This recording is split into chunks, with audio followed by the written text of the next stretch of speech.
अब विधानसभा को अंग्रेजी में लेजिस्लेटिव असेंबली कहते हैं। क्या कहते हैं? Legislative assembly. विधानसभा के सदस्य को हिंदी में विधानसभा सदस्य कहते हैं, तो अंग्रेजी में उसे मेंबर ऑफ लेजिस्लेटिव असेंबली कहते हैं, अर्थात MLA। MLA अर्थात मेंबर ऑफ लेजिस्लेटिव असेंबली। जैसे लोकसभा के सदस्य को हम मेंबर ऑफ पार्लियामेंट कहते हैं, MP। वहां पर संसद सदस्य कहलाता है, वो लोकसभा सदस्य नहीं। विधानसभा के सदस्य को MLA और निम्न सदन इसे कहा जाता है, जैसे कि लोकसभा निम्न सदन है। जैसे लोकसभा लोकप्रिय सदन माना जाता है, ऐसे ही विधानसभा भी लोकप्रिय माना जाता है। तो कुल मिलाकर लोकसभा और विधानसभा लगभग एक ही है, अंतर केवल यही, लोकसभा जहां केंद्र में है वहीं विधानसभा राज्यों में। कमोबेश वही स्थिति, वही शक्तियां, वही ढांचा, वही संरचना, वही संगठन। तीसरा है विधान परिषद। विधानमंडल की बात करते हैं तो जो एक तरीके से केंद्र की राज्यसभा समान है, जिसे अंग्रेजी में कहते हैं लेजिस्लेटिव काउंसिल, और इसके सदस्य को कहते हैं मेंबर ऑफ लेजिस्लेटिव काउंसिल। इसे उच्च सदन कहते हैं, जैसे कि राज्यसभा को कहते हैं। इसे द्वितीय सदन भी कहते हैं, जैसे कि राज्यसभा को कहते हैं। इसके सदस्यों का चुनाव भी अप्रत्यक्ष होता है, जैसे कि राज्यसभा के सदस्यों का चुनाव भी अप्रत्यक्ष होता है। लेकिन एक अंतर है, जरूरी नहीं है कि हर राज्य के विधानमंडल में विधान परिषद हो, ये जरूरी नहीं है। वर्तमान में आंध्र प्रदेश, तेलंगाना, बिहार, कर्नाटक, उत्तर प्रदेश, महाराष्ट्र और जम्मू कश्मीर, यहाँ के विधानमंडल में 2 सदन हैं, अर्थात यहाँ विधान परिषद भी है। 30 राज्यों में से मात्र इन राज्यों में विधान परिषद है, 7 राज्यों में विधान परिषद, शेष राज्यों में केवल विधानसभा है। एक सदन है, द्विसदन नहीं है। छत्तीसगढ़ की भी बात करें तो छत्तीसगढ़ में विधान परिषद नहीं है। छत्तीसगढ़ में भी एक सदनात्मक व्यवस्था है, और जिसे विधानसभा कहते हैं। इसलिए यदि हम छत्तीसगढ़ के विधानमंडल की बात करें तो उसमें राज्यपाल हैं और विधानसभा है। बात स्पष्ट। राज्यों के लिए विधानसभा का राज्यों के लिए विधान परिषद के जो गठन की बात है, वो एक ऐच्छिक निर्णय माना गया, राज्य की इच्छा पर छोड़ दिया गया। राज्य यदि इसे वजूद समझे, महत्वपूर्ण समझे, तो वह विधान परिषद का प्रस्ताव रख सकता है और विधान परिषद वहाँ के लिए निर्मित की जा सकती है।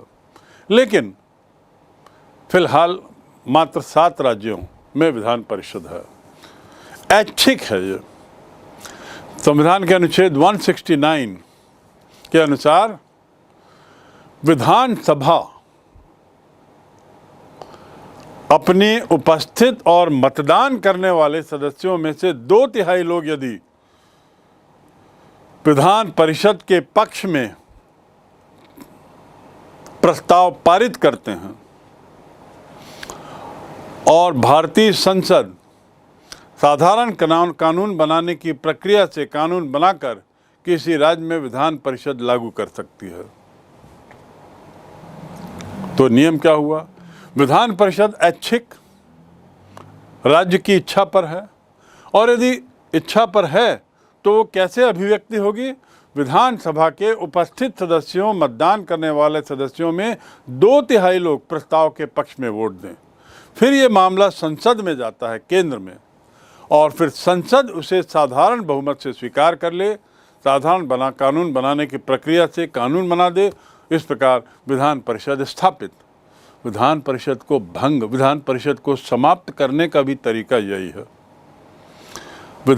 यदि विधान परिषद किसी राज्य में है और उसे समाप्त करना है तो विधानसभा के 2/3 सदस्य ऐसा प्रस्ताव दें जो संसद में जाए, साधारण बहुमत से पारित होने पर विधान परिषद समाप्त। ये हो गया विधान परिषद के बारे में कुछ जानकारी। लेकिन हम अपना ध्यान अभी केंद्रित करेंगे विधानसभा पर। विधानसभा कैसे गठित होती है, ज़्यादा कठिन नहीं है, वैसे ही जैसे लोकसभा। प्रथम सदन या निम्न सदन जिसे कहते हैं या लोकप्रिय सदन जिसे कहते हैं, निश्चित रूप से यह विधान परिषद से ज़्यादा शक्तिशाली है, जैसे कि लोकसभा राज्यसभा से ज़्यादा शक्तिशाली है। यदि इसके गठन की बात करें तो इस तरह कुछ शीर्षक बनेगा। सबसे पहले सदस्य संख्या क्या होगी, अर्थात राज्य की विधानसभा के सदस्यों की संख्या चुनने का आधार क्या होगा, किस आधार पर सदस्यों की संख्या निर्धारित होगी। तो संविधान का अनुच्छेद 170(1) स्पष्ट है, उसके तहत अधिकतम संख्या 500 होगी और न्यूनतम 60 होगी। अर्थात भारत के जो 30 राज्य हैं उसमें किसी भी राज्य में जहां विधानसभा है, सभी राज्यों में विधानसभा है, न्यूनतम संख्या 60, लेकिन कहीं पर भी 500 से ज़्यादा नहीं होगी। देखा जाए तो सबसे ज़्यादा उत्तर प्रदेश में है, लेकिन अधिकतम कितनी हो सकती है, 500। चुनाव के लिए जो भौगोलिक आधार और जनसंख्या के आधार पर निर्वाचन क्षेत्र बनाए जाते हैं, जैसे पूरे देश में लोकसभा चुनाव के लिए 543 निर्वाचन क्षेत्र, ऐसे ही राज्य में भी निर्वाचन क्षेत्र बनाए जाते हैं भौगोलिक और जनसंख्या के आधार पर। विधानसभा का प्रत्येक 75,000 जनसंख्या का प्रतिनिधि एक सदस्य, जैसे लोकसभा में पहले 10 लाख पर एक, उसके बाद हर 20 लाख पर एक, तो यहाँ विधानसभा के लिए नियम है 75,000 पर एक। रायपुर की विधानसभा, रायपुर शहर में कितनी विधानसभा सीटें हैं, 4। नियम है पहले 75,000 पे एक। छत्तीसगढ़ विधानसभा की सदस्य संख्या 90, तो छत्तीसगढ़ का यदि आप नक्शा देखें तो 90 निर्वाचन क्षेत्र दिखेंगे। इन 90 निर्वाचन क्षेत्रों में 47 सामान्य, 34 अनुसूचित जनजाति और 9 अनुसूचित जाति, इसके अलावा 2 एंग्लो इंडियन, कुल 90 संख्या।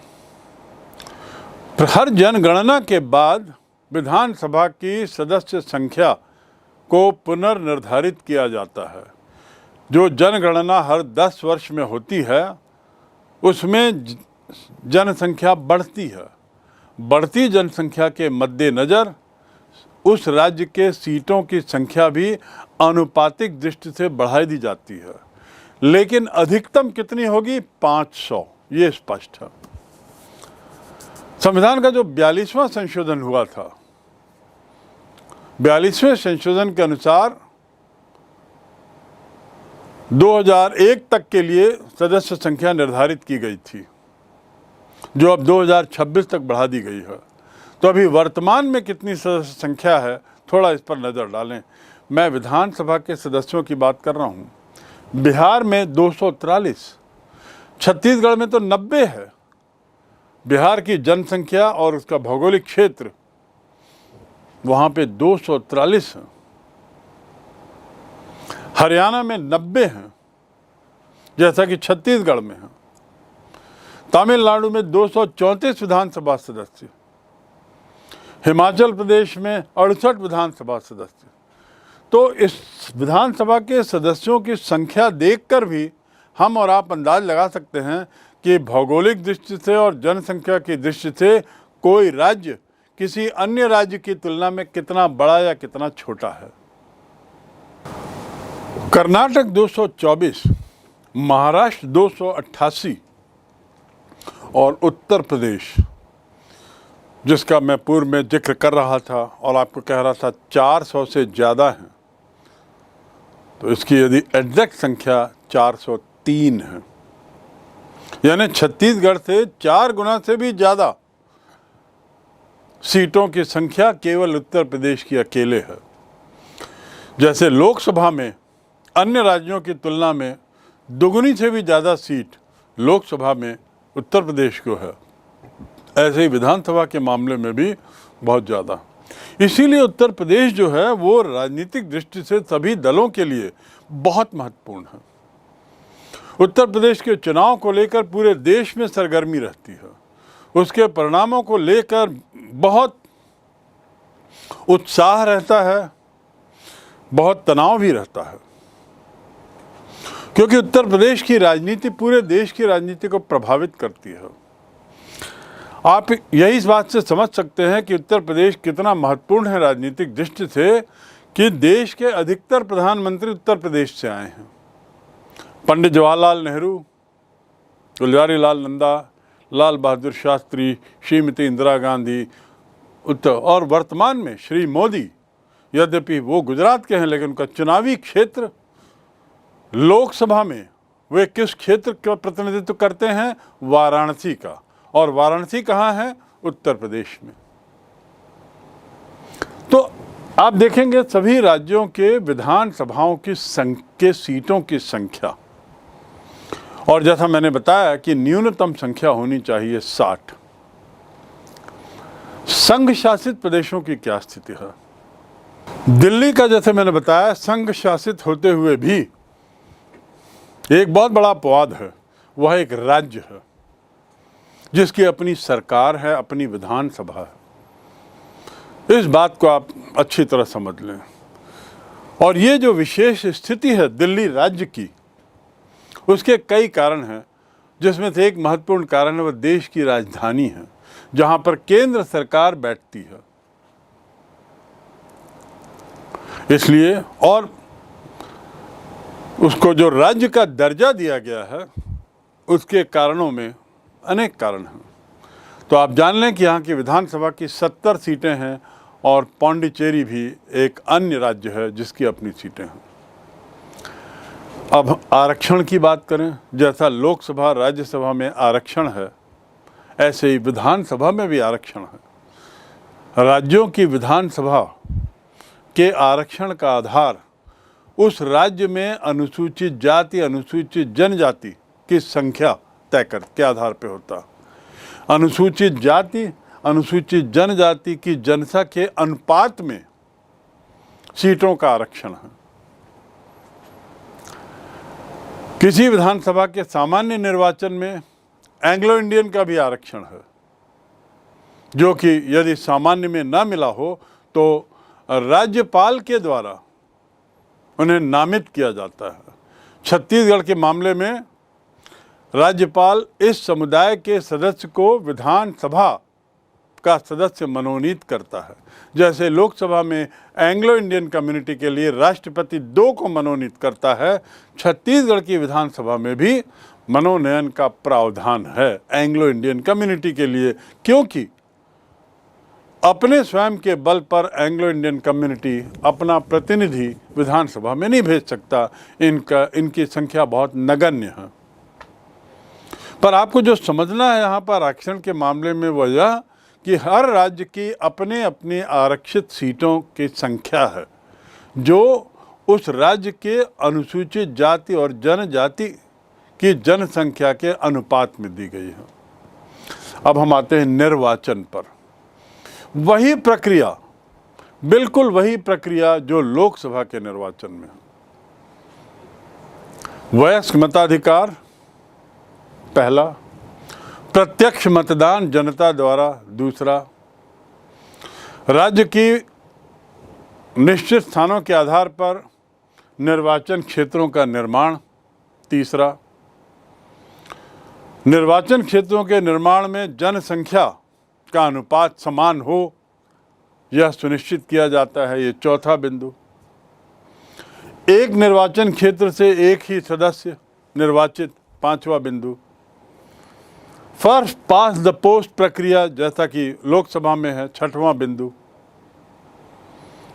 उस क्षेत्र में निवास कर रहे सभी वर्गों और जातियों को मतदान करने का अधिकार, यह सातवां बिंदु। इस प्रकार लोकसभा की जो प्रक्रिया है पूरी की पूरी यथावत राज्य में लागू होती है। मतदान की योग्यताओं की बात करें तो वही योग्यताएं जो लोकसभा के लिए मतदान के लिए, अर्थात 18 वर्ष न्यूनतम आयु, मतदाता सूची में नाम होना आवश्यक, पागल, दिवालिया या विदेशी न हो और किसी तरह से अपराधी घोषित न किया गया हो। कोई अपराध न किया हो ये उत्तर नहीं है, अपराधी घोषित ना किया गया हो, न्यायालय के द्वारा उसे अपराधी घोषित करके सजा दी गई हो तभी वह वंचित होगा, केवल अपराध कर देने से नहीं। इन दोनों में अंतर समझने की कोशिश करिएगा। ये तो हो गई मतदाताओं की योग्यताएं। अब सदस्यों की क्या योग्यता होती है? बिल्कुल वही जो लोकसभा के सदस्य की। लोकसभा सदस्य और राज्यसभा सदस्य, लोकसभा सदस्य और विधानसभा सदस्य होने की अर्हताएं एक ही हैं। पहला, भारत का नागरिक। याद रखेंगे, ये कहना गलत होगा कि वह उस राज्य का नागरिक हो। भारत का नागरिक होना जरूरी है। राज्य की नागरिकता का पैमाना हमारे यहाँ है ही नहीं। हमारे यहाँ राज्य की नागरिकता जैसी बात ही नहीं है। दोहरी नागरिकता हमारे यहाँ नहीं होती, जैसा कि मैंने पूर्व में आपको संघवाद के बारे में समझाते हुए बताया था। देश का नागरिक होना अनिवार्य है। दूसरा, न्यूनतम आयु 25 वर्ष जैसा लोकसभा में है। तीसरा, किसी लाभ के पद पर सरकारी नौकरी में न हो। चौथा, पागल या दिवालिया घोषित न किया गया हो। पांचवा, वह संसद या राज्य के विधान मंडल द्वारा जो समय समय पर कुछ शर्तें रखी जाती हैं उसे पूरा करता हो। बदलती स्थिति में यदि विधानमंडल कुछ योग्यताओं को बदले, परिवर्तन लाए, तो वो उस पर लागू होगा। और छठवां और अंतिम, वही जन अधिनियम 1951, उसके अनुसार उम्मीदवार किसी आतंकवादी गतिविधि में, तस्करी, जमाखोरी, खाद्य पदार्थ और दवाओं में मिलावट, महिलाओं के खिलाफ अपराध, ऐसी गतिविधियों में लिप्त ना पाया गया हो। और लिप्त पाया जाने का अर्थात है कि अपराध साबित हुआ हो। ऐसी स्थिति में वह चुनाव नहीं लड़ सकता। ये जो बातें बाद में जोड़ी गई हैं, जिसका जिक्र मैंने लोकसभा के सदस्यता के दौरान भी किया था, उसके पीछे कारण यह है कि ये बड़े घिनौने, बहुत ही गंभीर अपराध माने जा रहे। बहुत अत्यधिक गंभीर अपराधों की श्रेणी में यदि कोई उम्मीदवार आता है तो वो चुनाव में खड़े होने से वंचित है। लोकसभा के कार्यकाल की तरह विधानसभा का कार्यकाल भी 5 वर्ष का होता है। किसी भी राज्य की विधानसभा हो, केवल विधानसभा के सदस्यों की संख्या बदलती है, राज्य की जनसंख्या और भौगोलिक क्षेत्रफल के आधार पर, लेकिन बाकी सब वही है। यहाँ तक कि कार्यकाल भी लोकसभा जैसे विधानसभा के सदस्यों का भी मात्र 5 वर्ष का है। जैसे राष्ट्रपति भंग करने का अधिकार रखता है लोकसभा को, ऐसे ही राज्य में राज्यपाल वह अधिकार रखता है। आपातकाल स्थिति में संसद विधि द्वारा, जैसे संसद में है प्रक्रिया, कि आपातकाल के दौरान 1 वर्ष बढ़ाया जा सकता है, ऐसे ही विधानसभा के कार्यकाल को भी 1 वर्ष बढ़ाया जा सकता है। लेकिन आपातकाल की घोषणा के समाप्त होने के 6 माह से अधिक यह कार्यकाल नहीं बढ़ाया जा सकता, यानी अधिकतम 6 माह आपातकाल की घोषणा समाप्त होने के 6। 7वां, कोरम 1/10, सदस्य संख्या का 1/10 उपस्थित होना आवश्यक है किसी भी कार्रवाई को चलाने के लिए, जारी रखने के लिए कोरम की जरूरत, जो 1/10 है। अधिवेशन वही वर्ष में 3, न्यूनतम 2, 6 माह से ज़्यादा का अंतर नहीं, पहले अधिवेशन और दूसरे अधिवेशन के बीच में। पदाधिकारी, लोकसभा में पदाधिकारी कौन है? अध्यक्ष। ऐसे यहाँ विधानसभा में भी अध्यक्ष, जिसे अंग्रेजी में स्पीकर कहते हैं। पदाधिकारी के मामले में विधानसभा में भी स्पीकर और डिप्टी स्पीकर,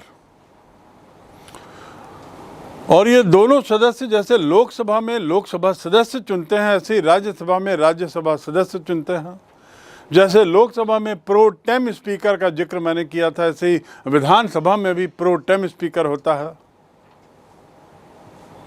किंतु इस प्रकार की सूचना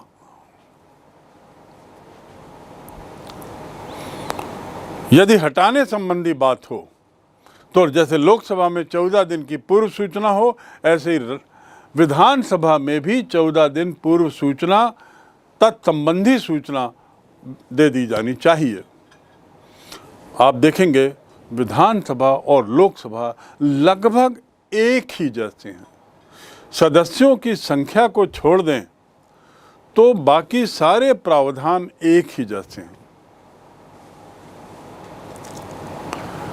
विधानसभा अध्यक्ष की कार्य और शक्तियां वही जो लोकसभा अध्यक्ष की कार्य और शक्तियों के अंतर्गत हमने पढ़ा। सदन की कार्रवाई की अध्यक्षता करना पहला बिंदु, सदन में शांति व्यवस्था बनाए रखना दूसरा बिंदु, सदस्यों को प्रश्न पूछने और प्रस्ताव पेश करने की अनुमति देना तीसरा बिंदु, सदन के नियमों की व्याख्या करना चौथा बिंदु। नियमों की व्याख्या करने का अर्थ है बहुत बार सदन की व्यवस्था के संबंधी नियमों को लेकर सदस्यों द्वारा प्रश्न उठाए जाते हैं। नियमों की व्याख्या क्या है, नियमों के मायने क्या हैं। ऐसी स्थिति में अध्यक्ष द्वारा जो व्याख्या की गई, अध्यक्ष द्वारा जो अर्थ बताया गया, वह अंतिम माना जाता है। पांचवा, किसी प्रश्न पर मतदान करवाना, परिणाम की घोषणा करना, वैसे ही जैसे लोकसभा में होता है। छठवां, ये निश्चित करना कि यह विधेयक धन विधेयक है कि नहीं। लोकसभा में जैसे स्पीकर तय करता है कि यह धन विधेयक है कि नहीं, और यदि धन विधेयक है तो वो क्या करता है, राष्ट्रपति के पास उसकी सहमति के लिए, पूर्वानुमति के लिए भेजता है। और यदि धन विधेयक नहीं है तो क्या होता है, लोकसभा या राज्यसभा दोनों में से किसी भी सदन में उस प्रस्ताव को पहले भेजा जा सकता है। विधानसभा में भी यही स्थिति है। यदि धन विधेयक है तो राज्यपाल की अनुमति।